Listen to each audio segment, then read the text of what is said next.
He came, he saw, and he conquered. Who else could that be but Michel VANLINT? Having lived in Taiwan for 20 years, he returned to Belgium at the end of 2002 and proceeded to take the national competition by storm. He found the perfect spot in Zout-Leeuw to set about realizing his dreams. Having built a perfect loft and been given some pigeons from some friends, in just 2 years he raked in no less than 7 national championships. Is this top fancier ahead of his time? Is his racing from another planet? Well, let's ask the man himself, Michel VANLINT. Ik ben geboren in Kersbeek-Miskom in september 1935. I was born in Keersbeek-Miskom in September 1935. I was 3 years old when the family moved to Meensel-Kiezingem, where I spent most of my childhood. Waar ik een groot gedeelte van mijn jeugd heb doorgebracht. I have to say I've had a great life. Once I'd done my national service, I was offered a job in banking, which I started on the 1st of January 1958. Heb ik de kans gekregen om in het bankwezen van start te gaan. Dat was de 1e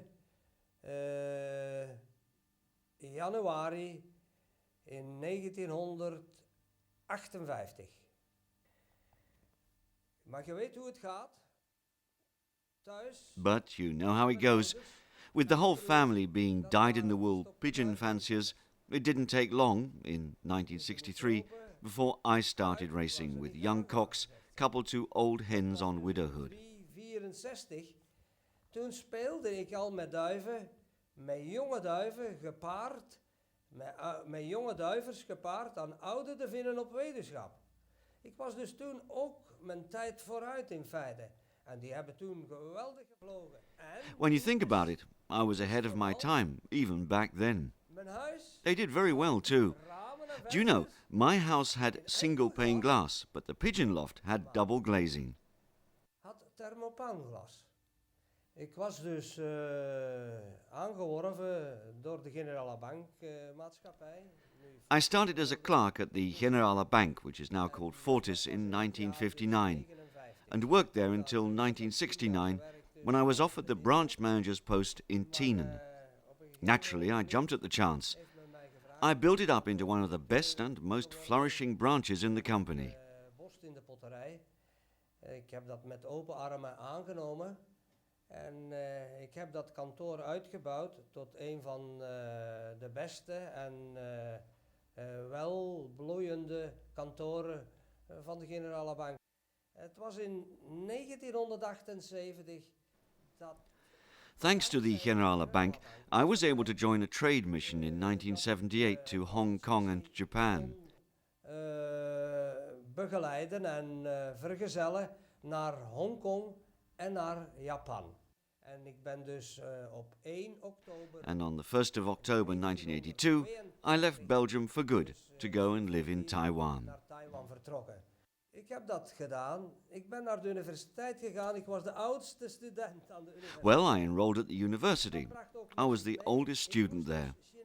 But I needed to learn Chinese, so that's what I went and did. Kijk, dat is Taiwan. Taiwan, ik heb er veel ervaring gehad in Taiwan. Het is een paradijs natuurlijk. And that's how I went to live in Taiwan. It's a paradise, of course.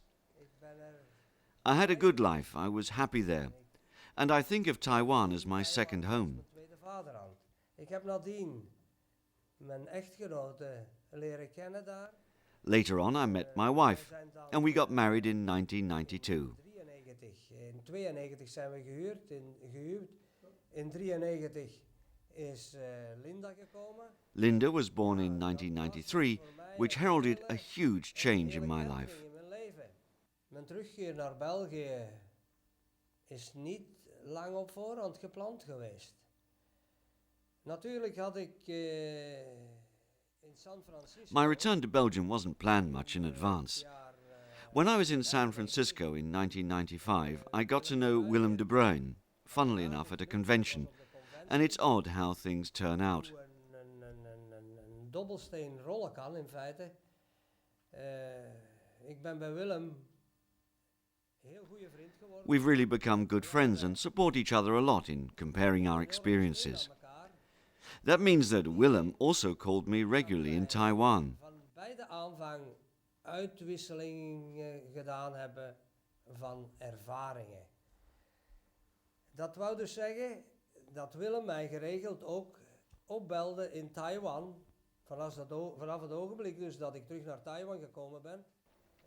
As soon as I'd returned from the San Francisco convention, he began faxing me information on the numbers of his hens and cocks and their racing results from the weekend.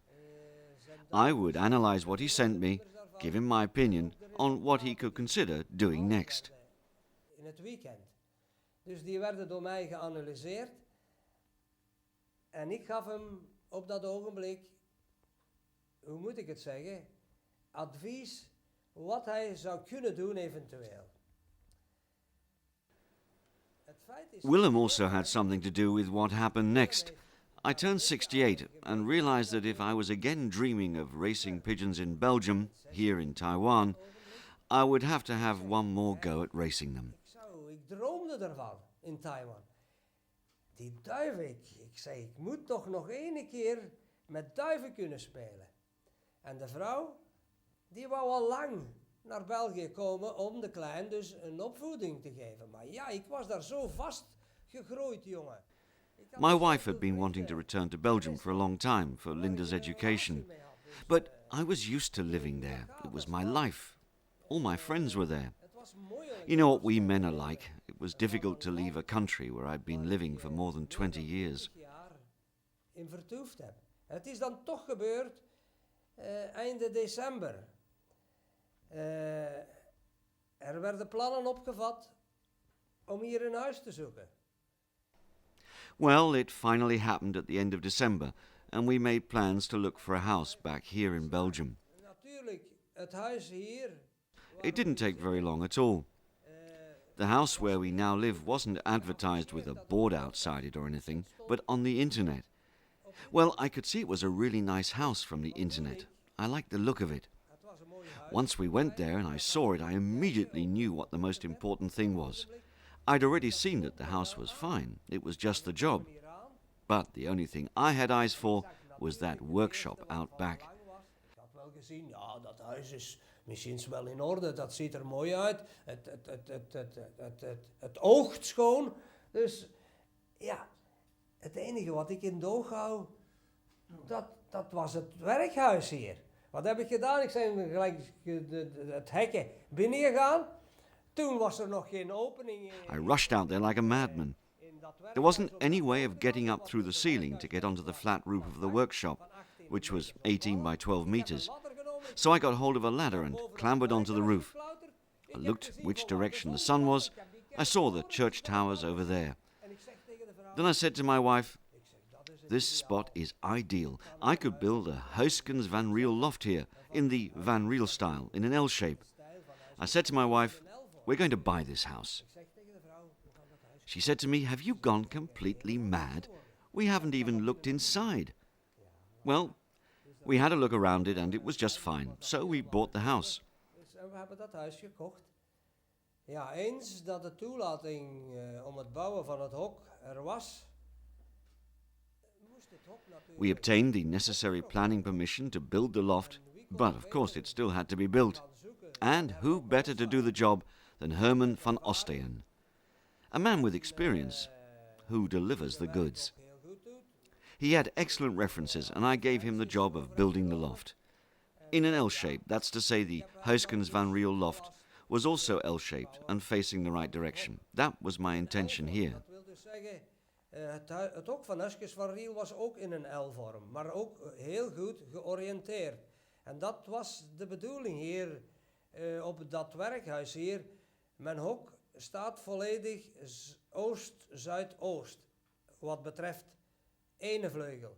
De tweede vleugel die staat... The workshop faces full east-southeast. One of the wings, that is. The other faces more southerly, but that's ideal, of course. Herman had to work according to the plans that Willem and I had put together. That's to say, so many sections from this material and no other, and he had to do it exactly right. I'm a stickler for those things. Dus hij heeft dat allemaal stipt moeten opvolgen. Want I didn't ask for an estimate beforehand. I simply told Herman, here are the ground plans. This has to be here, that has to be there. I want it to be built like this. Moet het hok zijn. Dat zijn de indelingen. Daar komt dat en daar komt dat.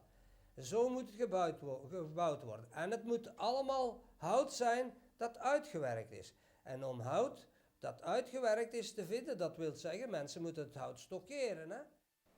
All the wood has to be weathered, and finding weathered wood these days is no easy task. Someone has to store it, and storage costs money, of course.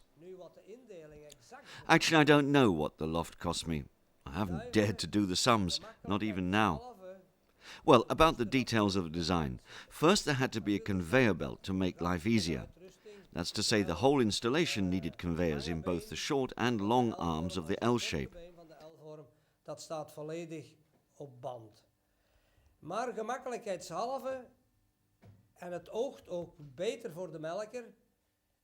For aesthetic reasons and to facilitate working, I'd planned a corridor 1 meter 20 centimeters wide all along the loft. It's easier that way for the fancier to observe the birds without actually going in among them and disturbing them. Moet gaan, zonder dat de duiven in feite gestoord worden. Natuurlijk heb je ook een ander voordeel daarbij. Of course, there's another advantage. When you open the sliding lattice doors, you have a space of 3 meters to the boxes. Waar die deuren, schuifdeuren in zijn in latwerk. Dus dat je daar een spatie krijgt van meer dan 3 meter voor de bakken. Dat houdt ook in als de duiven in hun bak zitten, dat er... That also means that when the pigeons are in their boxes, you have enough room and they're well protected from any drafts. Een eventuele tocht. Ik heb ook voorzien dus dat de ramen, onder de ramen moest er dus een wc gekend. I also built in those old-fashioned slatted grills under the windows, those louver things. But I also made sure that they could be sealed off too. Heb ik laten aanleggen, maar ik heb daar ook... But I have to admit that system of ventilation under the windows is hardly ever used. It's more often closed than open. I'm often walking around in there in my shorts and I can feel if there's a draft or a breeze. And if there's one thing that's a no-no for pigeons, it's a draft. Dan dat het open is. Want ik loop nogal veel in mijn korte broek rond. Als ik daar dan voorloop in de gang, dan voel ik die wind, dan voel ik die tocht. En als er iets slecht is voor de duiven, dan is het toch wel de tocht. So those ventilation grills are almost always closed and it's only in extreme circumstances that they're opened. It's the same with the extraction system I had built in. Willem had recommended it, and of course I did it. The pigeons were not to go short of anything. Everything was planned with them in mind. No stone was left unturned to make sure that the climate in the loft was perfect. Dat het milieu kan beïnvloeden, begrijp je? Het klimaat moet goed zijn. Als je kunt leven in een huis dus waar het klimaat goed is, waar het aangenaam is om te vertoeven. If you can live in a house where the climate is good, where you feel comfortable, then your health is also optimal. Well, it's the same with pigeons. You've got to avoid drafts. Make sure it's warm enough and homely at the same time. There's a cliché that you mustn't ignore, the 3 C's: cold, chilly and clammy. Koud, kil en klam, dat moet je vermijden. Dus wat de inrichting van de hokken betreft, heeft Herman het nog... Well, concerning the plan of the loft, Herman didn't have the easiest of jobs. At the time the plans were being drawn up, I was still in Taiwan. I sent him loads of faxes about this has to be like this and that has to be like that, and all in consultation with Willem de Bruyn from Lierwijk in Holland, the well-known dentist, who is also a champion. They call him Mr. NPO. Dus de bekende tandarts, ook kampioen en Mr. NPO noemt men hem. Dus de ervaring die hij had op het gebied van totaal wetenschap. His opinions about the total widowhood system were crucial when we were building the loft and planning it. I needed 2 sections for hens and 2 for cocks. Voor de vinnen en 2 ruimtes voor duivers. En uiteindelijk, omdat de mogelijkheid voor In the end, simply because it was possible, it turned out to be 3 sections for cocks and the 2 little ones for hens. Kleine hokjes voor de duivinnen. En de andere vleugel van het hok is dus volledig... And the other wing of the loft is dedicated to, and designed for, the youngsters. That's where I started off with my young pigeons. I had to start from scratch. I didn't have any birds or anything. Ik ben van nul moeten beginnen. Natuurlijk heb ik iedereen verteld en gebeld dat ik naar België kwam. Of course, I told everyone I was coming back to Belgium and wanted to start a completely new loft, but that I didn't have any pigeons. So everyone I'd ever done business with had the chance to help me out, stocking the loft and giving me a few birds. And yet, there weren't many who helped me out, which has given me food for thought, and I've wondered about it a lot since then. Willem de Bruin, who's a good friend of mine, came along with 50 birds without me even asking. Philip delivered 25, and Willy de Vos, who did all the painting here from the partnership Olivier de Vos, also brought 15 birds. Well, that's how I started. Van de tandem Olivier de Vos heeft me 15 duiven bezorgd. Dat was het vertrekpunt. Ja, de hokken zijn dus opgericht in functie van het spel op het totale wetenschap.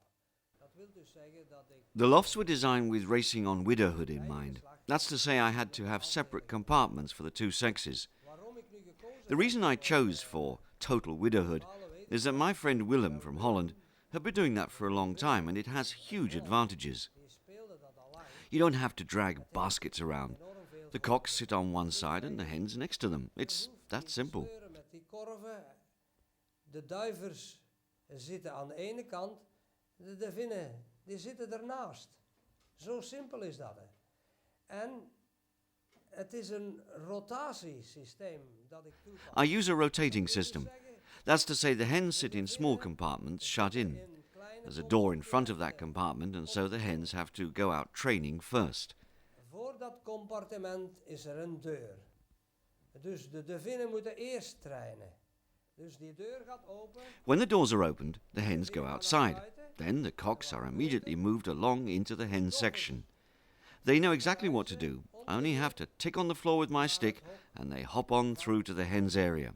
En ze kennen dat zo goed. Ik heb gewoon maar met een stokje op de vloer te tikken en ze wippen die bakjes in. En die sluit ik dus ook dan op. Dat wil dus Then they're shut in. That's to say while the hens are out training. Na een uur mogen ze beneden komen, komen binnen op het hok waar ze dus gebroed hebben en waar ze een jong hebben. They can train for an hour and then come back down to the boxes where they've brooded and where they've reared their young. In the meantime, the cocks are out training, and once the hens are back inside, they can tuck into food and water for an hour in peace and quiet. Ze kunnen daar op hun gemak eten. En wat gebeurt er met de duiven? Once the cocks have set off through the door, the hens go back into their section once they've finished training. That involves an extra job, of course. The hens have to be able to sit on perches. That is, they mustn't be allowed to go to the nesting boxes, because then they won't be eating. You see what I mean? So that is a disadvantage. Moeten op zitplaatsjes komen te rusten. Dat wil dus zeggen, als ze binnenkomen, mogen ze niet beschikken over de nestbak, want dan eten ze niet. Dat is een nadeel. Begrijp je? Dus ik moet iedere keer eens dat... And every time the cocks have moved over to the hen section, I have to go round and close all the doors to the boxes. Well, I've worked out a system which Herman made for me. Dat heeft Herman nadien komen plaatsen. Dus ik heb een systeem van zit... I have these perches on long planks which simply click into place. And once they're fixed up, the boxes are closed. And that's where they can go and sit in front of their own nest box. Do you follow me? Those perching planks stay there the whole season, so I don't have to take them down day in and day out. Except, of course, if they've all been assigned new partners. Dan blijven die zitplankjes wel staan. Dat ik dus die iedere keer niet moet wegnemen. Tenzij dus op het ogenblik dat ze opnieuw volledig gekoppeld zijn. De voordelen van The main advantage of total widowhood is that you can race every week with the same birds, both the cocks and the hens. Well, that's how it works here. I've been doing it for 2 years. I started out with youngsters, of course, in 2003. All those young birds have already raced, something I realized I had to do. 2003. Al die duiven hebben, en dat was een vereiste die ik mezelf gesteld had. I didn't keep a single one which didn't take part in the 4 young bird nationals. They may not have all won prizes, but they had to prove that they could cope with the distances, and the ones that did, I kept. Die bewezen hebben dus dat ze toch van die afstanden konden naar huis komen, die heb ik doorgehouden. En op dat punt heb ik dus een selectie gedaan, en dat heb ik ook dit jaar weer gedaan. Dus je moet een aantal duivers hebben. That's how I made a selection, and I did exactly the same this year. You see, you also need the same number of cocks as well as hens. So I started off with 36 cocks and 36 hens, a total of 72 birds that I could race every week. And that's easier said than done. You've got to keep on top of it. You've really got to understand what you're doing, otherwise the birds are ruling the roost, and not the fancier. Zijn de duivenmeester en niet de melker. Dus van bij de aanvang, So right from the beginning, after they'd molted, they went over to get used to the new boxes. That's to say, the youngsters did. It's the same routine every year. At the end of September, beginning of October, all the birds that deserve to be carried over to the next year are allocated new places in the loft for yearlings and old birds. So they're assigned an old hen, who's at home in her box, you might say. Op het vlieghok van de jaarlingen en de oude duiven. Dus daar krijgen ze dus een oude devin, die een nestbak reeds gewoon is, zo gezegd. Ja, wie of welk geslacht nu beter is of minder geschikt. Kijk, ik heb dit jaar 1 nadeel gehad. Which of the 2 sexes is better or worse? Well, one thing that worked against me this year was that there were some irresponsible releases at the beginning of the season. My birds really suffered from both the early start to the season and the program with the first middle distance races early in May. The race from Thury meant that my birds spent 6 days in the basket over a period of just 10 days. Hebben op 10 dagen tijd 6 dagen in de mand gezeten. Dus die duivers hebben daaronder. My cocks really suffered from all that. A cock is more susceptible to stress than a hen. You see, a hen is calmer. She goes into the basket, finds herself a spot and goes to sleep 9 times out of 10. En die slapen van 10, 9 keren. Je hebt er natuurlijk bij. There are always exceptions, of course, but whether the cocks race better. Of de duivers beter gevlogen hebben. Wel, een periode is er geweest. There was a period that the hens were doing far better, and it was quite remarkable. There would be 4 or 5 hens back before any of the cocks showed up. I put it down to the fact that early on in the season I was handicapped with them being 6 days in the basket during that one fortnight. Dus door 2 weken na elkaar 6 dagen in de mand gezeten te hebben. Mijn nationale winnaars in 2003. My national winners in 2003? Well, the first semi-national from Argenton, I won it against 7,000 birds. That was with a cock, Amos, and another direct Willem de Bruin. De eerste nationaal Argenton bij de oudduiven. De eerste nationaal La Souterrain bij de oudduiven. We also won at La Souterrain. That was also another cock. And another direct Willem de Bruin. And we also won at the first national Vichy, both old birds and hens. So that's really 2 nationals in one. The third one in Vichy was won by Anita. She was obviously a hen. Op die Vichy is behaald door Anita, dus een duivin. Maar nu in 2005 zit het hem zo dat Bea... What happened in 2005 was that Bea, a hen, won the first national from Bourges. I repeat, a hen, the so-called prisoners of war race. She was a young hen, partnered with me, although I didn't realize it at the time. She trailed her tail and so on when I was around. So, thanks to her attachment to me, she produced a national win. She was only 4 seconds ahead of number 2, and that was Barbara. Maar zij heeft dankzij die gehechtheid aan de melker, heeft zij mij de nationale overwinning geschonken. Want het scheelde slechts 4 seconden met de tweede. En nu moet ik u zeggen, zij is gekomen en zij moest op de lange L, of op het lange been van de L. Well, when she returned, she was supposed to come in on the long arm of the loft. Because I was expecting the old birds and yearlings back first, I was standing by their Sputniks, when suddenly she flashed past my head heading for the yearling Sputnik, and I shouted out, "Hey, that's a youngster!" I must have done something right in my life, and thanks be to the Lord that I lived to see it. Dat is de tweede keer dat ik zeg, ik moet toch een brave mens zijn, dat hij mij dat ook nog gegund heeft in mijn leven. Als we het nu even hebben over het selectioneren van duiven. Er zijn bepaalde dingen. Now I'm going to talk about selecting birds. There are certain things you can actually see. Pieter Weert heeft ooit gezegd, 90% van de duif is Pete de Weerd once said, 90% of a pigeon is orientation, and 10% is what we can see, can observe, and can feel. kunnen voelen. Maar zegt Piet, van die 10%, But, says Pete, of that 10%, out of 100 fanciers, there's just one who understands any of that 10%. die er iets van begrijpt. He's got a very good point there. Dat zijn geweldige uitspraken. Maar in feite heeft Pieter Weert wel gelijk. And Pete's quite right too. Wat ik I see this in my birds. I see what I like to have in my loft. I know what I want to ask of them. ervan vraag. Wel kijk, die duif. Die eerste My first impression when I get hold of a bird is the most important factor. is een belangrijke factor. Natuurlijk zie ik graag mooie ogen. Of course, I like to see a good eye. I like to see a complete eye sign. I like to see a lively pupil. It's just the same with people, don't you agree? Bewegelijke pupil. Maar dat is zo bij de mensen ook, hè? Schoonheid is dikwijls bedriegelijk. Beauty can be deceptive. Bij de meisjes ook zo. It's rather like with girls.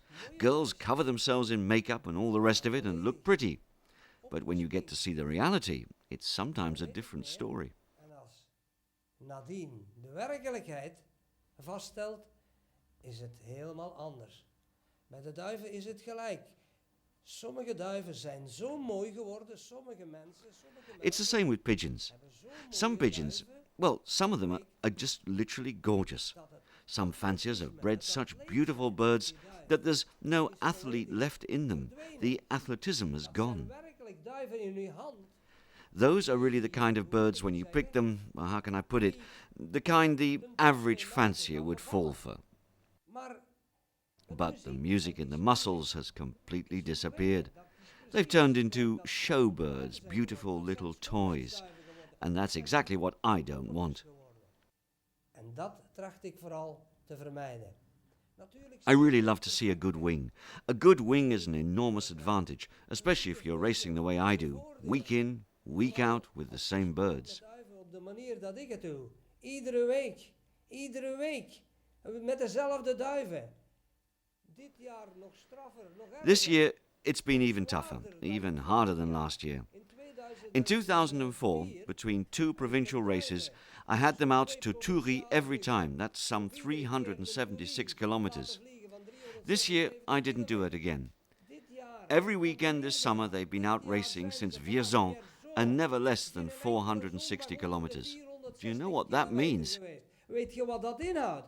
Ik heb mevrouw. I've had my wife out at the loft and said, "You see how the birds are sleeping?" And you know what she said to me? They're not asleep. That's just simple exhaustion. Ziet je? Dus de manier See what I mean? waarop ik met duiven speel. The way I race my birds means that I need birds that are top athletes, thoroughly trained in top condition through and through. Tot op het been. Ja, Wat de begeleiding van de duiven betreft en vooral het spel met de vinnen. Right, managing birds, particularly racing hens. It's a touchy subject. You're walking on thin ice. People talk a lot about it, and I've got something to say about it too. Glad ijs, hè? De vinnen, men spreekt erover natuurlijk. Ik moet toch ook iets eraan nog aan toevoegen. Men is dus bij mijn eerste nationale overwinning. After my first national success from Bourges at the beginning of May, my birds had to undergo a drugs test, of course. The man that came to do the testing went to work like a madman, wanting samples of droppings from every single hen. Well, of course, I let him get on with it. Die moest van ieder de vin mestalen hebben. Ik heb hem dat laten nemen natuurlijk. Maar wat is het geweest? Nu moet je goed indenken. Van einde mei. But then, and think about this for a moment, they had those dropping samples from the end of May to the end of July. And I never heard a word. Until my wife finally said, well, ring 'em up yourself. So I called them. But you know, if you're the one that calls them, it looks suspicious. But it could simply be a problem like the postman not delivering the letter to the right address. So I finally gave Willems a call, and he answered laconically, yes, but you race your birds far too intensively, and we've done some extra tests on your samples. We hebben bijkomende analyses gevraagd. Ik zeg, meneer Willems, dan zijn er dus 2 maten en 2 gewichten. I said to him he couldn't make exceptions like that. Well, he said, it's not my fault. As soon as I have the results, I'll send them to you. So what happened next? I went and won the next national Bourges, what they call the prisoners of war race. Dus van de krijgsgevangenen opnieuw de eerste win, nationaal. Ik had dan tegen de vrouw gezegd, opnieuw komen ze bezoek doen. Oh, I said to my wife, they'll be back again for samples. And you know what they did? They wrote to me on the 29th of July. That was a Monday. I received the letter the next day. And on the 1st of August, they were here again in the afternoon for samples because of my second success. En dinsdags namiddags waren ze opnieuw hier om opnieuw stalen te nemen van de tweede overwinning. Het was in feite, ja, ik heb dus die vraag voorgelegd. Ik zeg, hoe is dat toch mogelijk? Dat kan. Well, I asked them what on earth was going on. It's just not on, I said. You haven't got a leg to stand on after 2 months. They were ignoring their own rules. I've read it somewhere. It's written down in black and white. One has to have the samples taken and the results sent out within 10 days of collecting the samples. 10 dagen na het nemen van de monsters. Ik heb aan Willems destijds ook gezegd, dus tijdens dat gesprek is zeg, het is verloren geld. I told Willems at the time this is not only nonsense, it's just throwing money away. Of course, there are going to be people who insist that I give my hens something they shouldn't have.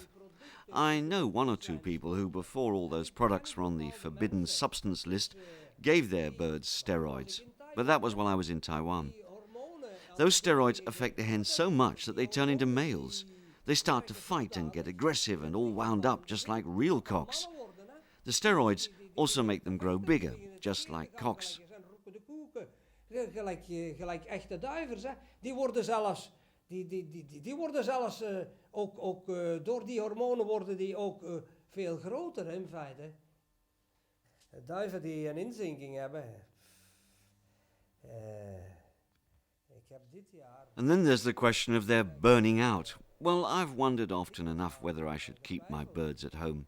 But I've toughed it out. I said to myself, you mustn't mollycoddle them. I'm nearly 70 now. I'll be 70 at the end of September. What's the point in mollycoddling the birds? 70 jaar. Einde september word ik 70. Waarom moet ik de duiven nog sparen? Dus ik heb ze toch maar meegegeven. En? So I've continued to send them off racing anyway. I have to say, pigeons can take far more than most fanciers think. It's particularly true of hens. That's probably because they don't suffer so much from stress. The cocks, on the other hand, have to be considered individually. That's to say, they all have different personalities. How often does it happen that you can't get a cock to go inside? Heeft een ander karakter. Het gebeurt dikwijls dat je een duiver niet binnenkrijgt. Dan zeggen de melkers, ja, die is in vorm en die vliegt. Another fancier might say, "Wow, he's in good form. There'll be no stopping that one next weekend." But the next Saturday, when they're arriving home, they turn out to be hopeless. That's because a cock that does that is looking for something. There's something missing and he needs it. Maybe a new partner, or maybe a different partner. Most fanciers keep up the hardship so long just because that's the theory and all the books say that that's the way to do it. Well, it's a load of nonsense, of course.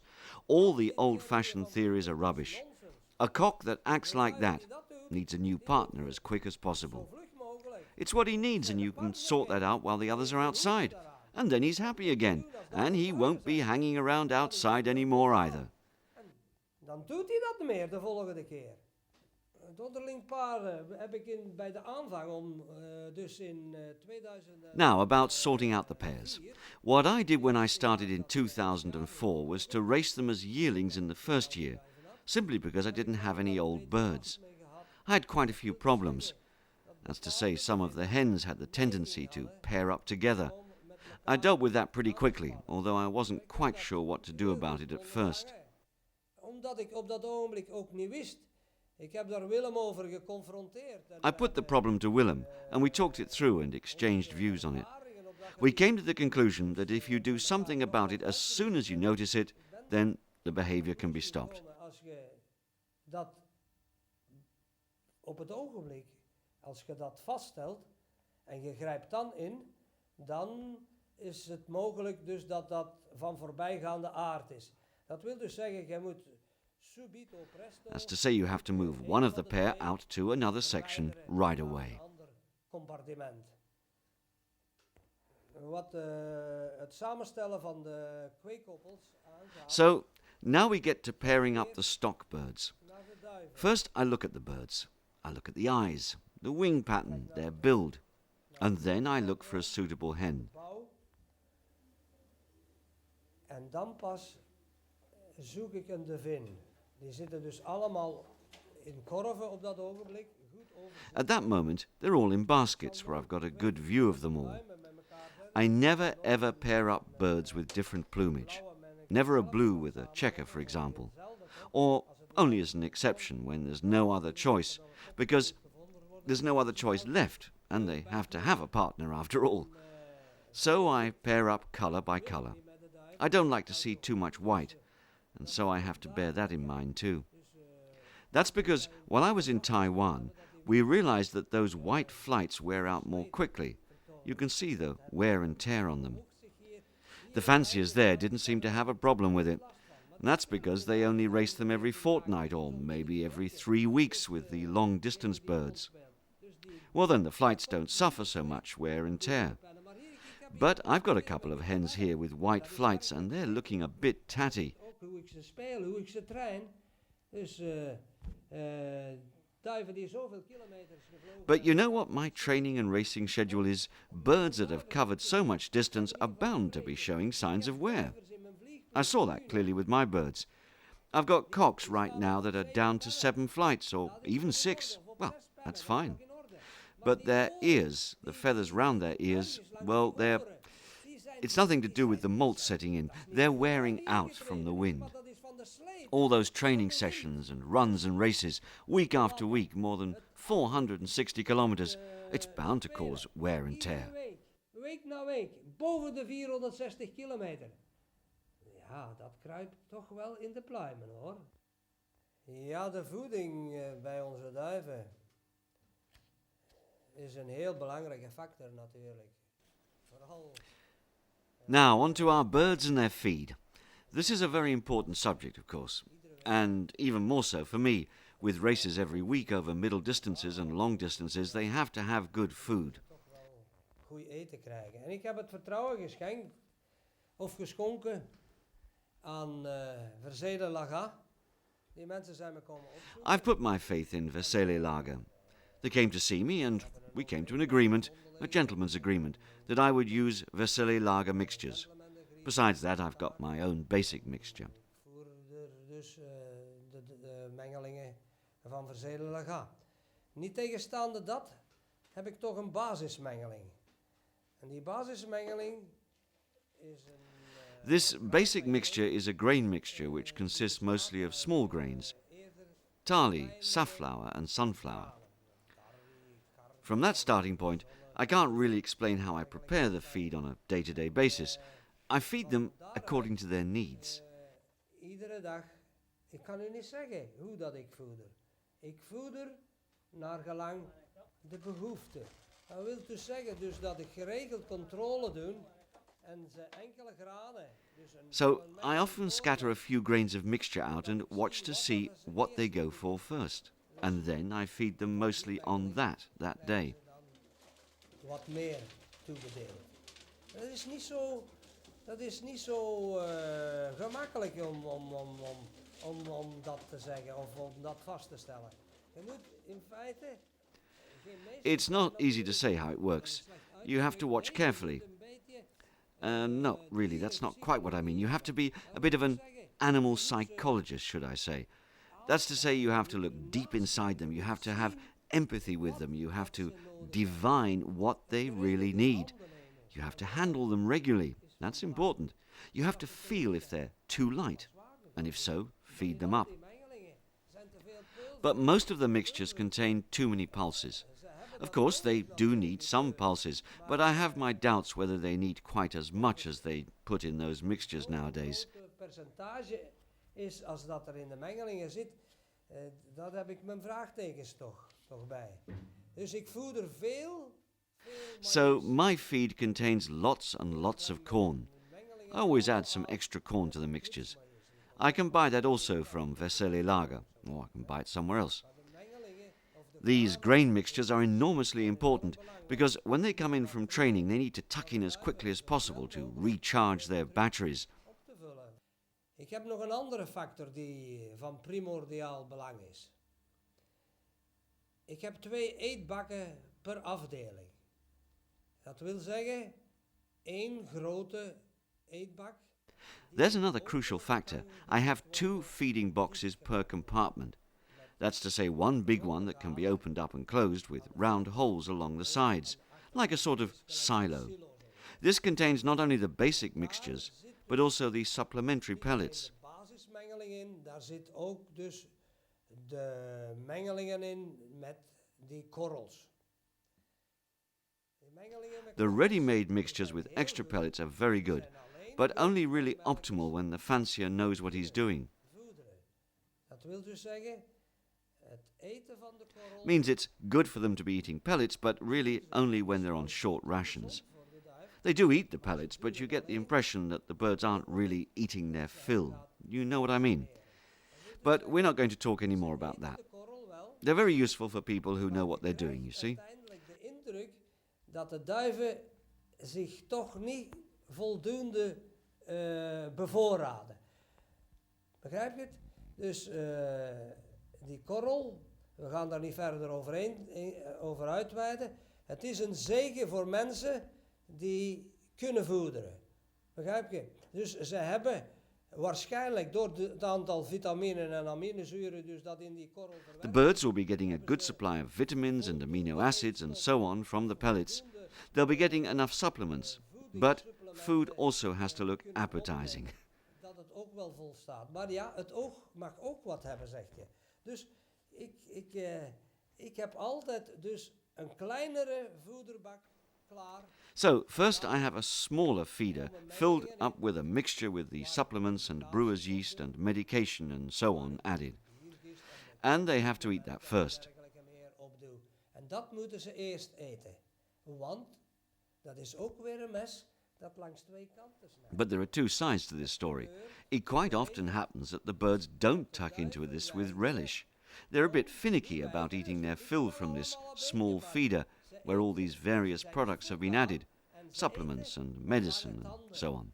Uit die bak, die kleinere eetbak, dus waar producten op de mengelingen, op de granen zijn aangebracht, medicijnen of n'importe wat, dus of anders supplementen, voedingssupplementen, begrijp je? Dus, en als je dat niet ziet... Now, if that's something you haven't noticed, they're going to go short. The moment you notice this, you have to jump straight in and open up the big feeder and then just watch them fill themselves until they're stuffed. Your birds would be missing out if you didn't spot that. Once you've noticed it, the conclusion is that there was something wrong with the feed. Te barsten in feite.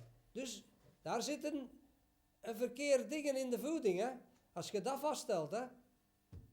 Ik heb dat nu deze week bij de voorbereiding van La Souterraine. This was clearly demonstrated again this week, when I was getting the birds ready for La Souterraine.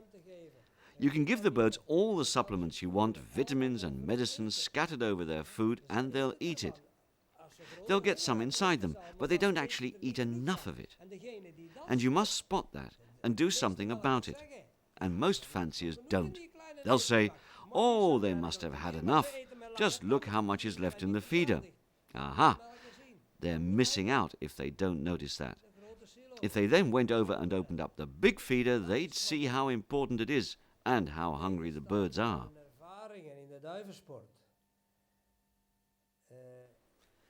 You know, despite all my years of experience in pigeon racing, I still catch myself making mistakes. Even though I know precisely what I should be doing, that doesn't mean to say that I actually always do it. Wat is er nu weer gebeurd gisteren met de inkorving van La Souterraine? Je weet dat ik 3 keer Look what happened yesterday when I was getting the baskets ready for La Souterraine. Now, you know I feed my birds 3 times a day. But I had some pairs sitting, and it's not the easiest thing in the world having widows and widowers on the nest. Leaving them together is not the hard bit, but as you know, I send them out racing every week. And that's what I was doing this year. En ook dit jaar heb ik dat gedaan. Dus die duiven worden gekoppeld. En die moeten dus een paar dagen nadien moeten die terug de band in. So the birds were paired up and a couple of days later sent off in the baskets. So then there's the question of what to do if there are any eggs. Will they accept them again when they come back from a race? You have to keep your eyes open. The cock will usually go back to brooding the eggs. You have to be patient and watch the next day whether the hen will sit on the nest. Wat heb ik nu misgedaan gisteren? Dus ik heb de duiven gevoederd. Maar je weet ook, van 's morgens 10 uur... Well, what was my mistake yesterday? I fed the birds, but as you well know, from 10 or 11 in the morning the cocks are sitting on the nests. The hens came along for the afternoon feed, but the cocks didn't get a meal. Maar die doffers zijn niet komen eten. Dus, en vermits dat ik de duiven gepakt heb om 6 uur... So, when I came to fill the baskets at about 6, there were some cocks in the loft and the big silo was open, of course. But some of the cocks were still on the nests and hadn't eaten from 10 that morning. That was my mistake. But what was I supposed to do? Wat had ik moeten doen? Vermits de vinnen verzamelen. When the hens had had their fill, I should have used my stick to send the hens into the nesting boxes and onto the eggs, shut the doors and brought the cocks out so they could eat. Laten ingaan, het deurtje achter hem gesloten, de duiver van de eieren gehaald, de vin op de eieren en de duiver zou dan wel gegeten hebben. Dus But I didn't. And the cocks went off to La Souterraine, having missed a meal, and I think I shall get my just deserves. Nu, het aantal voederbeurten is ook van belang. The number of feeds a day is also important. In my opinion, if you expect your birds to come up with results, 2 meals a day isn't enough. So, my birds are fed at least 3 times a day. 2 keer voederen te weinig is. Dus mijn duiven krijgen dus minstens 3 keer per dag eten. Dat wil dus zeggen, ook 's middags of in de vroege namiddag krijgen ze... They also get a small portion of grain in the middle of the day. That also creates a nice atmosphere in the loft. They have a bit more to drink and they settle down to sleep again. Besides that, they train better in the evenings. We gaan dan terug opnieuw slapen en trainen dus ook beter dus bij de avondvlucht. Ook het drinkwater is van enorm belang. Misschien zoek ik het te ver, maar... Drinking water is another important factor. Maybe I'm going a bit over the top, but on the whole I think I've got it right. De bedeling van het water, dus ik kuis eerst de drinkpotten. Het water wordt minstens 1 emmer weggegooid. What I do first when I'm filling the drinking bowls, having cleaned them out, is I let at least a full bucket full of water run away. And only then do I use the water for filling the bowls. Dus dat water dat een ganse nacht of een ganse dag in de buizen, in de leidingen. I think you see that water that's been in the pipes all day or all night has started to oxidize. It's the same for us, after all. Sometimes the first water you drink out of the tap in the morning has a bit of a funny taste to it. Maybe I'm being a bit too finicky, but that's the way I am. I can't help myself. Maar zo'n maniak ben ik. But whatever the case, drinking water is extremely important. Drinkwater is zeker ook van enorm belang. Training, ik heb het u al gezegd, training is van primordiaal belang. I've already said it before, but training is also crucially important. It's possible to overtrain, but that doesn't happen very often. I'll give you a case in point. After the Tour de France, the cyclists come here to Belgium for the races. And what do you see? Komen hier nadien de criteriums allemaal winnen. Niet degene die thuisgebleven zijn. It's not the cyclists who've been resting that win the races, but the ones who've taken part in as many races as possible. They're so highly trained, they look, okay, just like skin and bones, but their muscles are so highly trained that they can keep going through all the program of training and racing. And it's exactly the same with pigeons. Vel over vlees. Dus die spieren zijn zo getraind, dus dat verloop en dat ritme verder kan volgehouden worden. En dat is met duiven juist hetzelfde. The question is how to achieve this. I start training at the beginning of May, build up through 15, 20 kilometers to 40 kilometers, 2 or 3 times a week. Ik ga dus naar 5, 10, 20, 40 kilometer. 2, 3 keren per week. Maar dan mogen je niet vergeten dat naargelang het seizoen... But you mustn't forget that as the long racing season approaches, the sexes have been separated from each other very early on. The cocks are worked around the loft with the flag in the morning. After the morning training session, they're called in and fed, and then half an hour later, gathered up together again, put in the baskets, and taken off for training session of 20 to 40 kilometers, depending on the weather. In de mand gezet en breng ik ze opnieuw weg naar 20 of 40 kilometer, naar gelang de weersomstandigheden. Natuurlijk, naar gelang het seizoen vordert, moet men toch ergens gaan oppassen. Of course, as the season progresses, you have to take care with training. Most fanciers take their birds out for longer distances when they aren't training properly around the loft, but that's precisely the wrong thing to do. Het verkeerde. Duiven die aan huis niet trainen, daar kun je niet mee wegrijden. Want dan When birds won't train at home, there's no point in taking them further away. You'll just make things worse. First, you have to try to find the reason for their reluctance to train. Maybe they're suffering from a parasitic disease, or maybe some other thing. Maybe they've got a cold, or there's something wrong in the loft. It's too hot or too cold. It's up to the fancier to sort it out. He has to be with his birds, live with them day in and day out, and keep a close eye on them. You have to be in there for 10 minutes. It takes 10 minutes for them to feel that you belong there, and they get used to you. Then, and only then, you can start to observe their behavior. Some people come into their loft with a broom and the birds are startled and they're on their guard. But if you go in quietly and just go and sit in a corner for 10 minutes or so, you can observe your birds the way they really live. The way they really behave. They consider you as something that, well, actually belongs there. Then you can see how the flights spread out, how they settle down, and the little feathers on top of their noses fluff up. How can you see all these things if you're not in there with the birds? Bij de trainingen wil ik u dat toch nog meegeven. Ik heb u al gezegd, het is I'd like to tell you another point about training. Trainen. Maar wat ziet je bij de meeste melkers? I've already said that training the birds is of enormous importance, but what you see with most trainers nowadays, they're not working and all clustering together. That means the birds are not working so hard. Trainingen minder actief gaan doorgevoerd worden. Dat wil dus zeggen, één van de partners zit op nest. That's to say, one of the partners is sitting on the nest, the others are out of the loft, training. Wat heb ik nu gedaan? Mijn duivers zitten op nest. So what do I do every morning and evening? I repeat the same routine. Daar heb ik zowel 's morgens als 's avonds de partner die op het nest zat.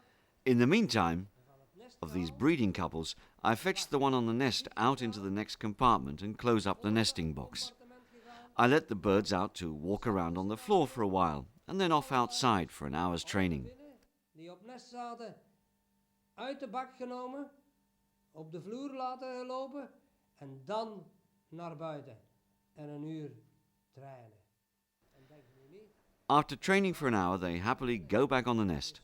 I've even found that continually using this system, it leads to fertilized eggs in the nest. dat niet tegenstaande het herhaaldelijk toepassen van dat systeem ook deze eieren bevrucht zijn en kiepen kunnen. Hygiëne in de duivensport. In my opinion, hygiene in pigeon racing is also enormously important. And the reason for that, well, I'll try and explain to you in just a few words. In een paar woorden. Ik ben misschien een beetje een maniak ook op dat gebied. I am perhaps a bit too much of a stickler about this too. Het huis, I have a pair of shoes to walk from the house to the loft above the workshop. dan heb ik een trap Then there's a ladder. And before I go up, I change my shoes. kom ik boven. Up there I've got a pair of clogs for in the yearlings and the old bird's loft, and another pair for the youngster's loft. En de oude duiven. En heb ik nog een paar klompen voor het hok van de jonge duiven. En ik stel vast dat bij het But I catch myself near the end of the season sometimes forgetting to change my shoes. That's because my ambition is wearing a bit thin by then. I am, after all, nearly 70. dat komt door het feit dat er sleet komt op die ambitie, op dat gedrevenheid. Ja, ik word straks ook 70, dus, maar je kunt niet geloven, op het ogenblik dat ik dat vaststel, wat een gevoel dat er over mij koopt. But you wouldn't believe what I feel when I catch myself out like that. I'm so angry with myself, and I say, that's not good enough, Michel. And I walk back downstairs, walk through the dettel and back upstairs again. Then I try to keep it in mind in future, because all these hygienic measures are enormously important. Van 's morgens tot 's avonds ben ik met die duiven bezig. Ik kan me dus I'm busy with my birds from morning till night, and I can't allow any infections to get into the loft. alles om die I do all I can to prevent those diseases. Men zegt hier in de I'm well known around here for not letting other people into the lofts, but people should think that perfectly normal, I suppose. seizoen moet je toch geen vreemde melkers of geen vreemde personen op het hok toelaten. You don't want other fanciers or anyone else tramping around the loft during the racing season. I can get quite anxious when people come into the yard. Goed toe te laten. Het is wat ver gezocht. It might be a bit exaggerated, but Vaar the danger is always there. aanwezig. And it's an enemy that never sleeps and is always closer than you think. Die slaapt nooit en is steeds dichterbij dan je denkt. De drinkpotten worden 3 keer per dag gekuist en van ander water. Drinking pots are cleaned 3 times a day and filled with fresh water. I think that must be right. You see, I'm the type of person who adds all sorts of things to the water. Of course, no forbidden substances, you must understand, but supplements like Biovita and the such like. Ik wil dus zeggen, geen verboden middelen natuurlijk, maar wel supplementen, bio, vita en weet ik meer. Dus En als het dan warm weer is, veronderstel ik, dat is het niet zo. Het kan toch ook niet slecht zijn. Ik denk dus dat er... And in hot weather, I assume that, and don't you agree, it can do no harm. I think that in the heat there are some chemical reactions that take place in the water, and I want to prevent that happening. So I make sure it can't happen. I have boiling water available in the loft. I had it fitted in when the loft was built. So I give the pots a thorough clean with boiling water, brush them out, rinse them out with cold water, fill them up again with fresh water, and only then put them back in the loft. Opnieuw nog een keer spoelen, naspoelen met koud water. En pas dan worden de drinkpotten terug op het hok geplaatst en worden ze voorzien van nieuw water. Ja, een grote kuis. Iedere 2 maanden zeker. A good clean out of the loft, well, I do that at least every 2 months. Simply because I have all the birds in the basket, and the Friday after that is a good chance to clean out. Gelegenheid om grondige kuis te doen. Dan worden alle roosters, want de duiven zitten op roosters. All the grids, the whole loft has wooden grids, are taken out, and all the droppings removed, although there's not much, of course, because most of it's in the trays. The floor is freshly covered again. I also have underfloor heating, which I haven't mentioned yet. I think in damp weather that's rather important. De verwarming heb ik nog niks gezegd, maar de verwarming is bij vochtig weer vind ik ook van groot belang. Het is niet de verwarming van het hok dat telt, maar wel... It's not so much heating the loft that's so important, but the dryness of the maxi boards. I might be doing some advertising here, but I was involved in testing them 30 or 40 years ago, and I notice enormous benefits in the loft. Those maxi boards are an absolute blessing, especially in rainy and damp conditions. They really help make good climatic conditions in the loft, and that's what you want in a loft. Het verzacht, het veraangenaamt het klimaat op het hok. En daar moet je... That's what a fancier is trying to achieve in his loft, that the birds feel safe and warm and comfy. And that's probably the reason they make sure that they get home so fast. It's not for his hen or the hen for her partner, but because it's a homely home with a good atmosphere and a nice climate, and of course there's always good food and drink waiting for them. That's why a pigeon likes to return home. Dat milieu, dat klimaat in dat hok. En natuurlijk het eten en het drinken. Medische begeleiding in de duivensport is ook een zeer voorname factor. Het zit hem zo bij mij dat het seizoen eind... Medical care in pigeon racing is another very important factor. For me, the racing season finishes after the first national from Vichy, which this year is on the 10th of September. Na 10 september ga ik dus...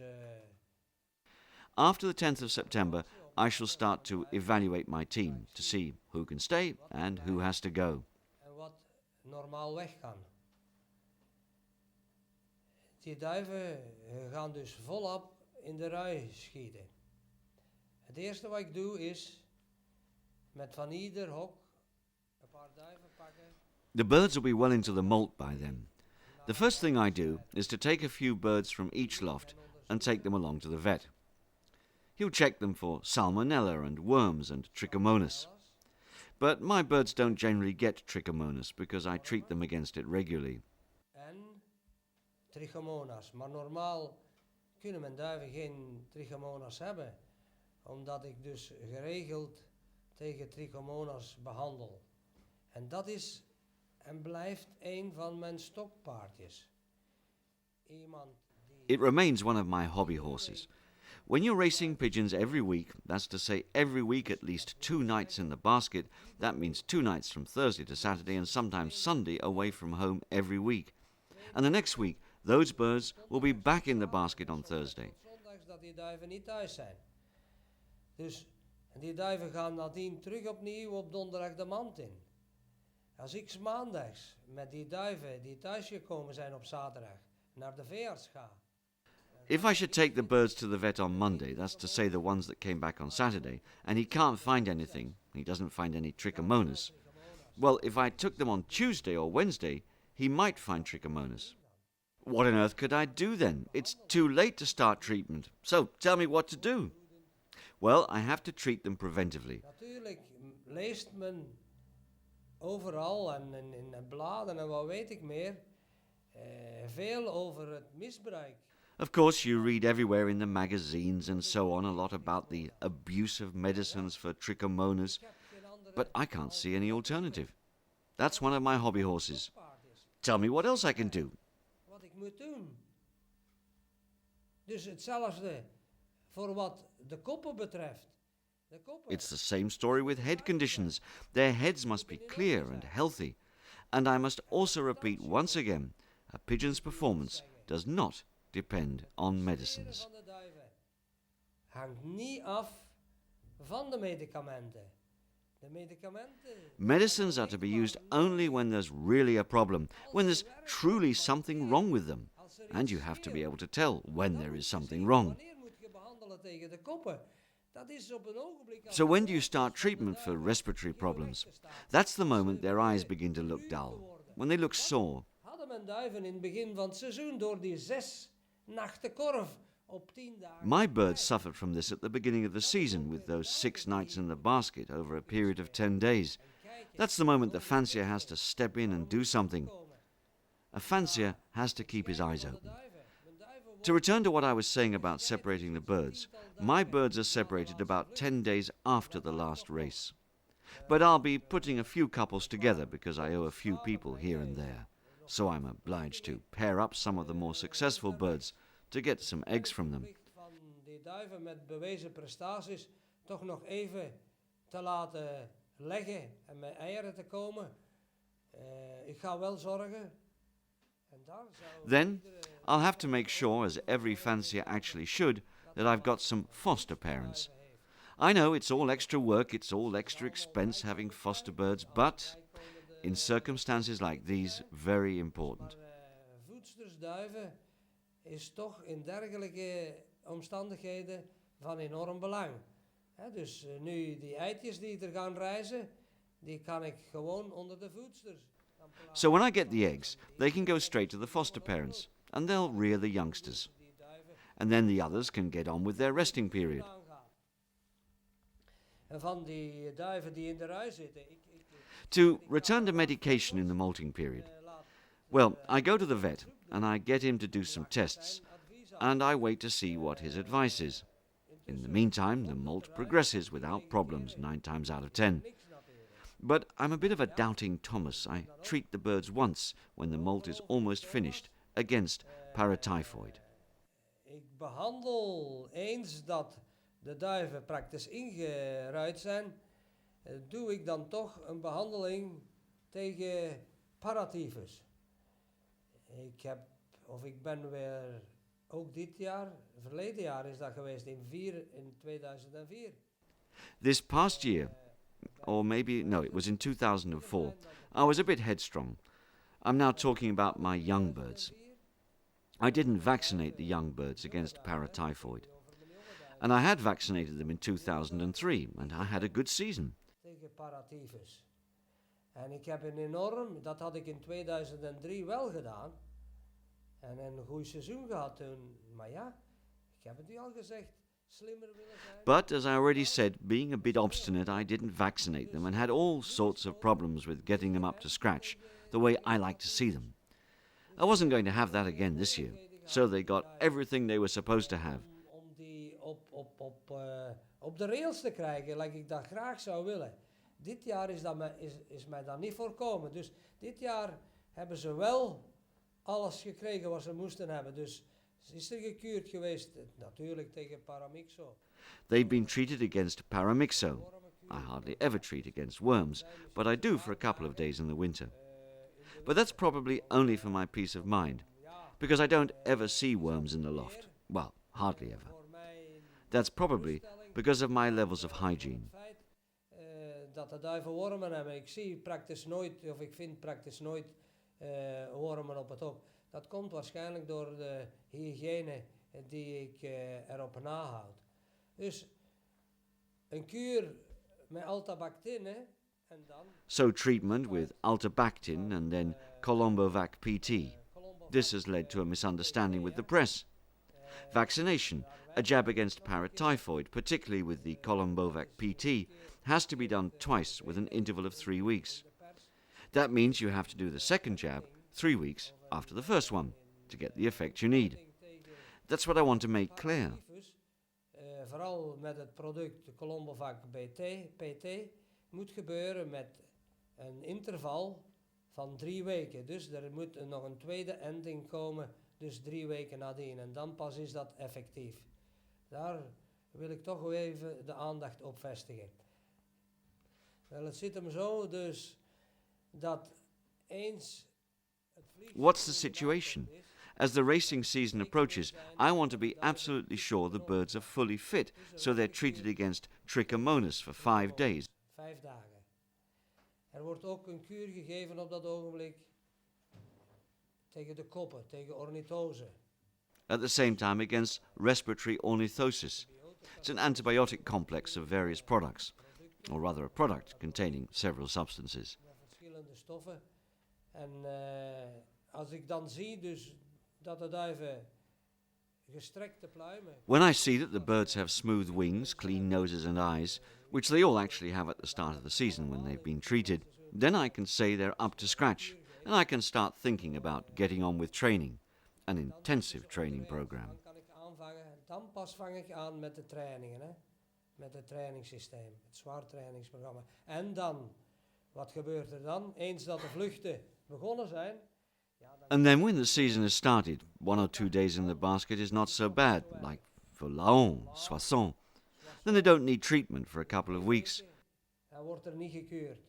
Maar vanaf de zware halve fond, eens Vierzon en Bourges... But when the heavier middle distance races start, like Vierzon and Bourges at the end of May, I simply have to take my chances. I don't have what it takes to buy myself a microscope and start testing and all that. And I repeat, maybe there's nothing wrong on the Monday, but by Tuesday they may have trichomonas. Do I have to start treating them then? Because by that time it's already too late, in fact. Of course, there are fanciers who say you can always pop in a Spartrix or something on the day they go into the basket, but I don't believe in that. You have to give the birds an honest chance. Of course, we all have to make the best of what we've got, but people often say, if you can't do it the way you should do it the way you can. Zoals het kan. En dat doe ik in de praktijk. Dus ik ben verplicht. Ik ben niet gerust. So that's the way I do things. I just have to. I'm uneasy if they haven't had something against trichomonas every week. Iedere week. Wel, kopziekte. We mogen niet van kopziekte spreken. Het is eerder een lichte ontsteking van de slijmvliezen. Let's talk about respiratory problems now, though one shouldn't really talk about the head when it's really a slight inflammation of the mucous membranes, brought on by the cold or rapid temperature changes caused by certain microbes or bacteria. I don't know, maybe even a virus. Bacteriën, misschien niet, of virussen. Dus, wat moet je doen? Je moet ook So, what's the best thing to do? You have to do something, of course, but you have to choose your timing carefully. Jongens, het ligt niet aan de antibiotica. And I think, and in fact, I'm sure of it, it's not the antibiotics that get pigeons to produce good results. Certainly, you can use antibiotics in pigeon racing, but only when it's really needed. Because if you overuse them, that's to say, treating problems that aren't there, then you're lost. I learned that from Armand. Je hebt alles al kapot gemaakt. Dat is met mij voor. What was the case with me at Bourges? What was I thinking of? I'm under such a lot of pressure and everyone's waiting for me to put a foot wrong. Nobody understands how it's possible to race birds every single week over distances of more than 460 kilometers. Begrijpt niet hoe het mogelijk is om duiven wekelijks te spelen boven de 460 kilometer. Dus men wacht op het ogenblik dat ik ga een inzinking krijgen. So, Everybody's waiting for the moment it all goes wrong, and then they'll be able to say, I told you so, I told you so. So I have to prevent that. I have to give my birds some help and support them and watch out for when they're not fit. But it's got nothing to do with antibiotics. At Bourges, it was made quite plain to me I didn't want to go off like a damp squid. Ik wou niet afgaan als een gieter. Wat moet je dan doen als melker? Je vangt aan. So what does any self-respecting fancier do? You start off with an Apotex, treatment for coccidiosis. Je vangt aan met een kuur tegen tricho. You start treatment against trichomonas and at the same time a dose against respiratory problems. Nog een kuur tegen de koppen. Wat zag ik? Na 3 dagen, dus die behandeling op korte tijdspannen. And what did I see? With all that in a period of only 3 days, my birds didn't even look like my birds anymore. They just sat in the loft looking lethargic and miserable. So, what did I do? I got hold of all the drinking pots and washed them out. Now that was on a Monday.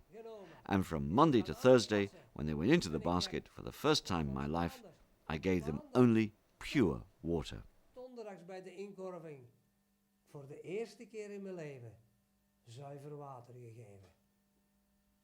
Ja, laatkomers, die moeten natuurlijk beter verzorgd worden dan de anderen, want die vragen dus het meeste aandacht. Birds that arrive back later than the others need more careful handling than the others, because they clearly need more care. They in particular need to be clear of trichomonas, because there has to be some reason for them turning up late or getting lost on the way, or perhaps it's something else, a niggling disease. Hoe moet ik het zeggen? Ziekte die aanwezig is.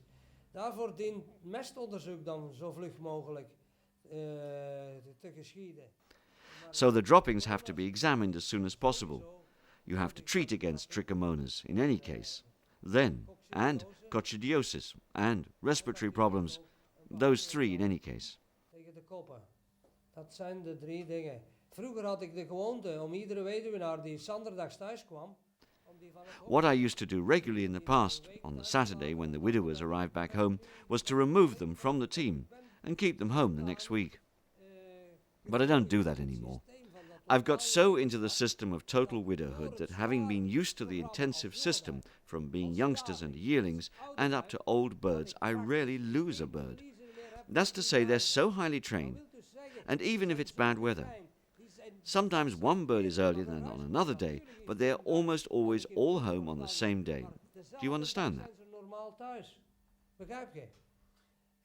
Het thuiskomen van de duiven is van enorm belang. Onmiddellijk een paar uren. Arriving home is another important point. As soon as they arrive home, for the first couple of hours they're given pure water, and then an hour or 2 later, electrolytes in the water. En op dat ogenblik, als ik overga tot de scheiding van de geslachten, moet ik de duiven... And then at the moment when I separate the sexes, I do it by hand and not with the stick. Then I can tell how much they've given of themselves, and I can decide what the best feed would be. So they're separated when they get home, and they get some eye drops, and also an obligatory bath. Moet ik dan mijn voedselvoorziening gaan aanpassen. Het vlieggedrag, dus de duiven na de thuiskomst worden dus gescheiden en worden gedruppeld, maar ze krijgen ook een gedwongen bad. En dat wou ik juist nog zeggen. Dat gedwongen bad is zo heet dat And that bathwater is so hot that my hands turn red from it, which all goes to show that pigeons have higher body temperatures than we do, at least a couple of degrees. Dan dat van de mens, hè? En in dat bad, in dat gedwongen bad, zit dus... What I use in that bathwater is sage, dried sage. Why sage? Why dried sage? It's the same as you'd use for cooking. It's an old-fashioned idea, but you should take the time to look into the properties of sage. Sage encourages a feeling of serenity in the birds. It washes away the stress. makes them calmer. And it also has the advantage that it leaves a white powdery coating on the feathers. And that's something most fanciers like to see. It may not be dazzling, but I really do think it's a good sign of a healthy bird. Wat de melker door de band graag ziet. Al is het misschien dan toch oogverblindend. Maar ik denk dat alleen die witte bloem toch komt en mogelijk is met gezonde duiven. Ook in de duivensport zijn natuurproducten en voedingssupplementen. There are also organic foodstuffs and supplements for racing pigeons. These natural products can be bought anywhere. Some are better than others, and every fancier has to pick the one that he thinks is best. But of course, when some new organic product comes onto the market, it has to be tested somewhere. And nowadays I'm one of the fanciers that tests them out, for my friend Ruff Herberts, the vet. Ik ben gewoonlijk een van de melkers die dat moet testen voor onze vriend of mijn vriend Ruff Herberts, een dierenarts. Maar van 10 keren is een nieuw product of een dergelijk product. But in 9 out of 10 cases I can't detect any difference when it does make some difference for other fanciers. But I guess that must be because their pigeons weren't fit in the first place. Or maybe a bit under the weather. And then when you use the product you see some improvement. Then they come to the conclusion that it's due to that product, so it's a good product. But that's not what happens here at all. I have to tell them often enough that I don't see any improvement at all. I mean, really, your bird should be in good health all of the days of the year, all 365. Dus als uw duiven moeten in feite 365 dagen per jaar in orde zijn. Natuurlijk, kijk, die natuurproducten, voor mij is het zo.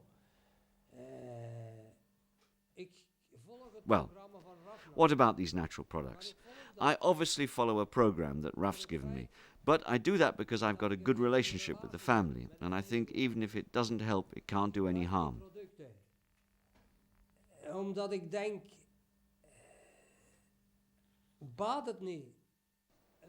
And I have the feeling that giving these natural products, that it gives me the feeling that I'm doing all I possibly can for my birds. Dat ik mezelf het gevoel geef dat ik toch alles. I've left no stone unturned in my preparations for the races, I can tell you. De voorbereiding naar de vluchten toe. Ja, de voedingssupplementen is wat anders. Iedereen heeft natuurlijk gegriet. Well, the supplements. Well, that's a different story. Of course, everyone has grit. It's really important. My young birds eat grit, obviously not as much as in nature, but all the same they eat it. I don't use just a handful. You see, what I do is I've got that long corridor along the loft, as I've already told you. I scatter 2 good handfuls of grit, one at either end of each section, every day. In die gang wordt dagelijks 2 volle handen of 2 handvollen grit gegeven in ieder uiteinde van het hok. En 's avonds, als ik dan kuis, want het is alleen de gang die ik moet kuisen in feite. And then at the end of the day, when I'm tidying up, and I only have to tidy up the corridor on a daily basis, the grit is swept away. The next morning, a new supply of grit. Grit is so important, it's actually the grit that digests the food in the stomach. And of course, it's important to have good grit. And I can speak from experience, I can tell you. Ik spreek van ondervinding. In Taiwan, ik importeerde duivenproducten vanuit België. When I was in Taiwan, I imported products for pigeons from Belgium. But the grit was never the same twice, even from the same supplier. Sometimes the chalk was harder, but pigeons don't eat hard chalk. You need a softer kind of chalk. Je moet een zachte kalksteen hebben. En die roodsteen is ook van heel groot belang. Die pikstenen. It's also important to get the right type of pickstone. And of course, the birds actually have to learn to eat it. But they do learn how to do that quite quickly. Then there's the minerals, the so-called trace elements and so on, all of which they get. But do they need all that stuff, you ask yourself? Is it all really necessary, I wonder? I'd love to find out, and as soon as possible too. Graag willen achterkomen en zo vlug mogelijk. En ik ga dat toch met 1 of 2 hokken volgend jaar eens uittesten. Of al die In 1 or 2 lofts, next year I'm planning to test whether all these supplements are actually of any use. Dat door te veel aandacht te besteden aan al die bijkomstigheden. What is probably the case is that by paying so much attention to all these extra details, I'm losing sight of the main issues. En de meeste melkers zullen zeggen, Most other fanciers will now be saying, listen to him waffling on. But just you wait and I'll show them a thing or two again next year. Oh yes. de 2 laatste dagen voor de inkorving.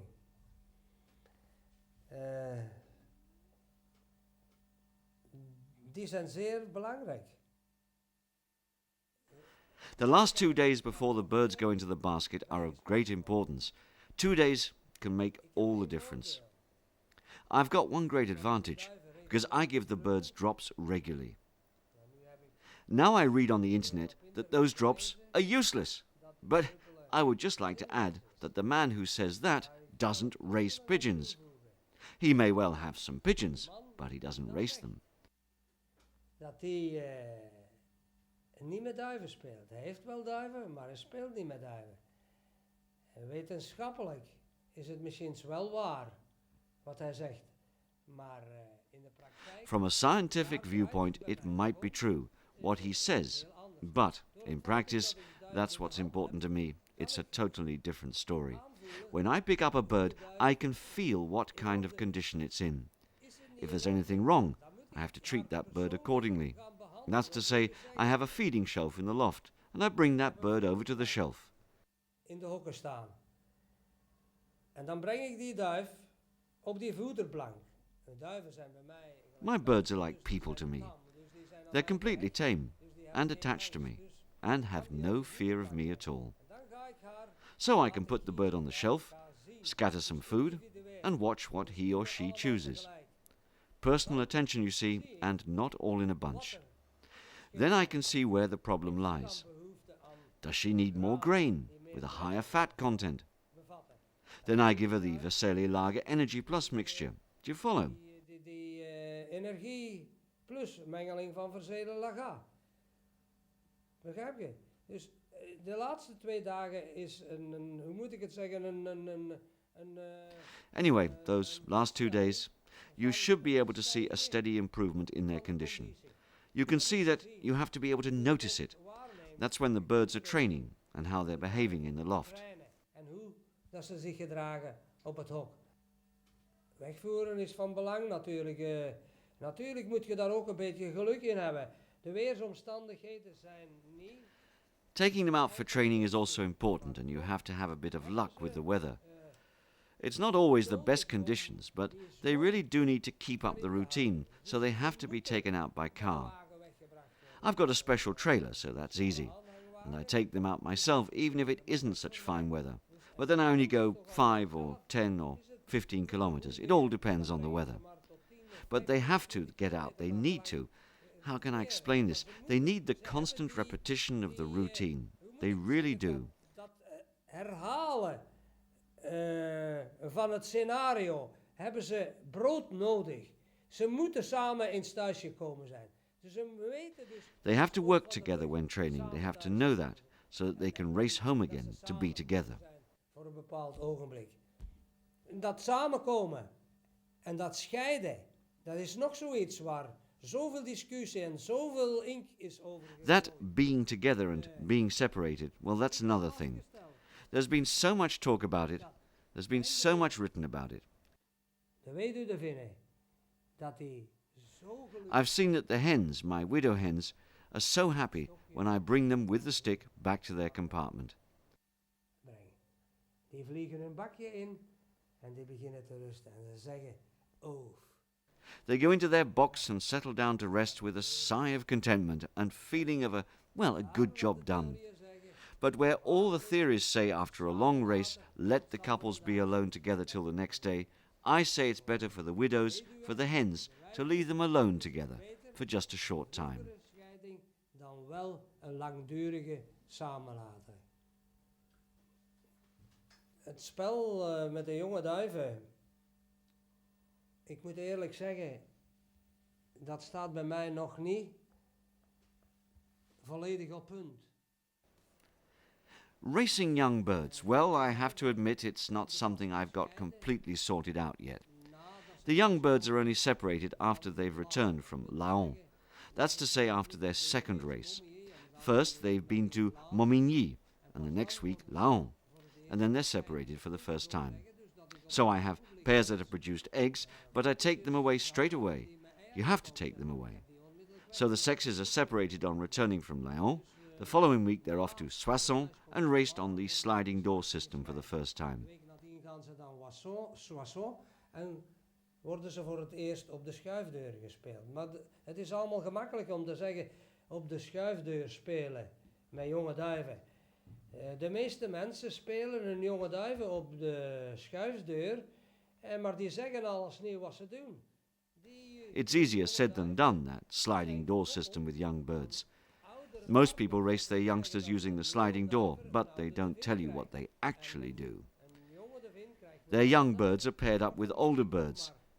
That's to say, a young cock has an older hen and a young hen gets an older cock.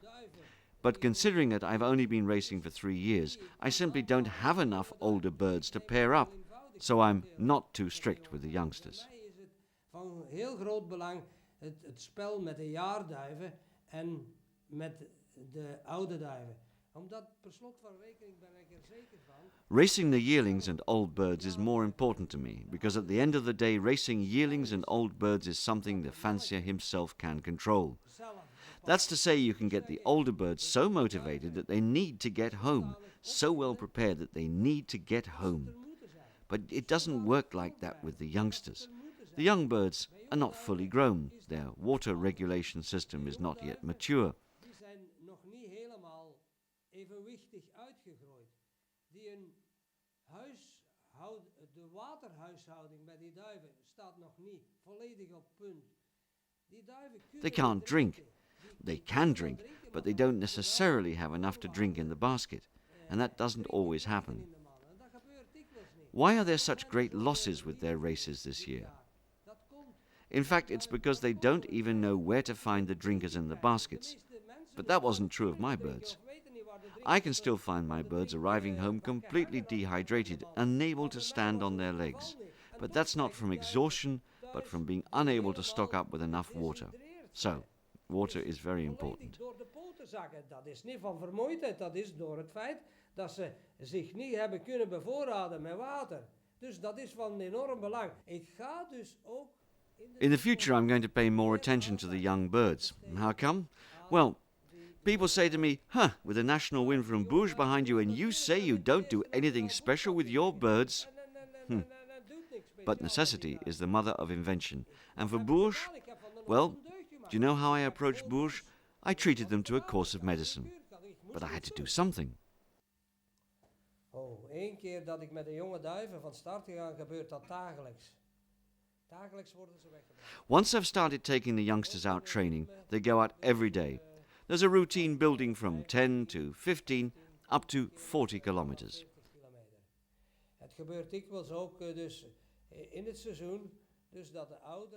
It often happens during the racing season that the youngsters are taken out at the same time as the yearlings and old birds. But then my wife's at home. First, the yearlings and old birds are released. My wife is waiting for them and separates them with a stick when they get back. En mevrouw hier, die wacht ze op en die scheidt ze met het stokje. En als allerlaatste worden dus de jonge duiven. And finally, the youngsters are sent off.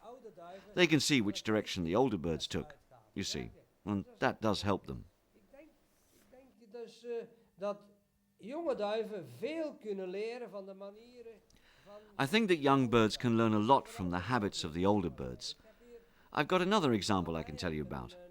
In the neighborhood here, I've got a stand of Canada pines, about 500 meters away from my house, and another lot over on the other side, with in total about 3 kilometers between the two stands. Ongeveer een drietal kilometer van elkaar. Wat doen die oudduiven als ze in vorm zijn? Die gaan van de ene. And what do the old birds do when they're in top form? They go over to one stand of trees, take 4 or 5 turns around them, and it's lovely to watch. I can see it from over here. Then they fly across above the loft, clatter their wings, and right over across to the other stand of trees. So you see, when you send the youngsters out with them, they learn to do exactly the same.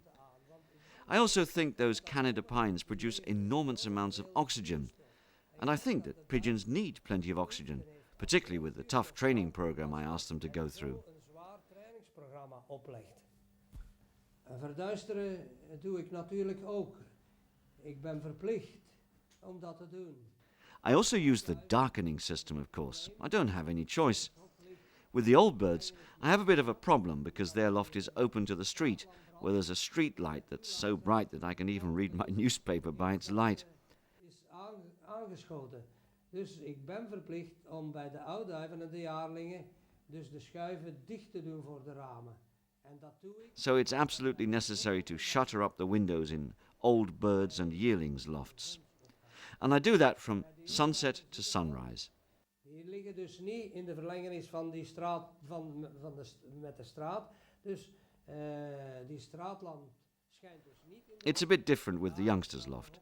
That street light doesn't shine into their loft, so the shutters are closed from 7 in the evening to 8 in the morning. Van 7 uur 's avonds tot 's morgens 8 uur.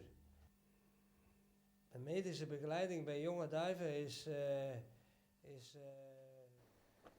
Getting the medical care of the youngsters right is, well, how shall I put it, more difficult than with the older birds. In my experience, young birds are more susceptible to certain diseases. Meer gevoelig zijn voor bepaalde ziektes. Dat heb ik ook vastgesteld in die 2 jaar en 1 jaar dat ik niet geënt. I've noticed this in the 2 years that I didn't vaccinate against paratyphoid 1 year, but then I did the next year. So I came to the conclusion that vaccinating the young birds against paratyphoid also helps to protect them from other diseases. Toch beter beschermd tegen de aanvallen van andere ziektes. Hoe ik hen behandel. The way I tackle trichomonas, well, it's just a routine matter. Every 2 or 3 weeks, it's a 5-day course of medicine for the youngsters. And here we're talking about before the racing season starts. The droppings mustn't be runny. No preventive medicine for coccidiosis. I can always call the vet if necessary. Normaal gebonden zijn. Tegen coccidiose wordt niet behandeld. Op dat ogenblik, daarvoor heb ik altijd de dierenarts. Het vliesje is een kinderziekte. Conjunctivitis is a disease of infancy. And infancy diseases are grown out of, but someone who's racing pigeons, someone who's training young pigeons, well, if they want these infancy diseases cured, well, they have to use some treatment. Antibiotics, for example. And there are various good products available. But you have to act quickly with youngsters, because it can go wrong very quickly. En dat gaat heel vlug.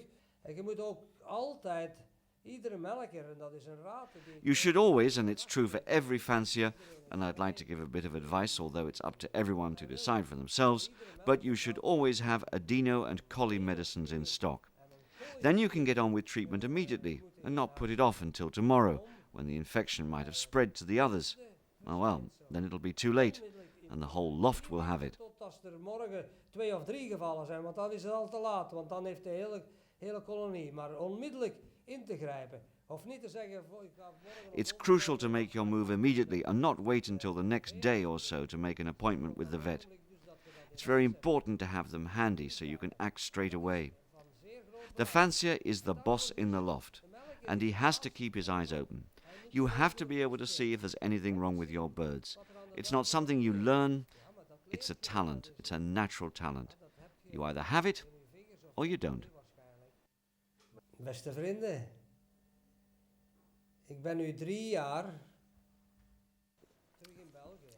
Well, dear friends, I've been back in Belgium now for 3 years. I've told you a great deal in the course of this film about pigeons and pigeon racing.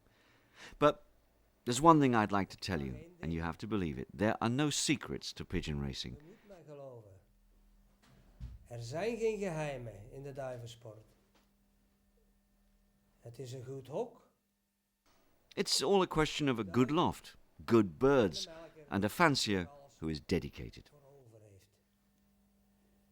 En ik meen toch te mogen zeggen dat op die 3 jaar dat ik terug in het land ben. And I think I would be allowed to say with a certain amount of pride that in these 3 years that I've been back in the country, results haven't turned out too badly at all. Is geweest.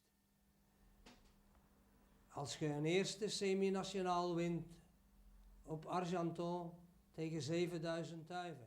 I've won the first semi-national from Argenton against 7,000 birds. The first national from La Souterraine, old birds and yearlings.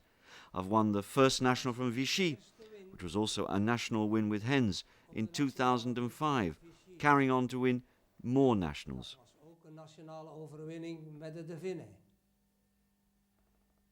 In 2005 vervolgd met de overwinningen van op de nationaals. Einde mei op Bourges. At the end of May from Bourges, having a first against more than 32,000 birds, yearlings. Duiven op Bourges, bij de jaarduiven.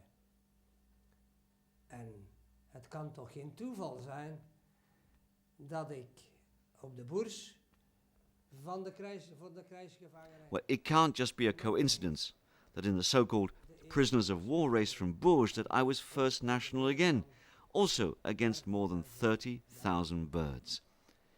I've told you how I see pigeon racing and the pigeons themselves, straight from the heart. That's what this film was all about. Dat heb ik in deze opnames eerlijk gedaan.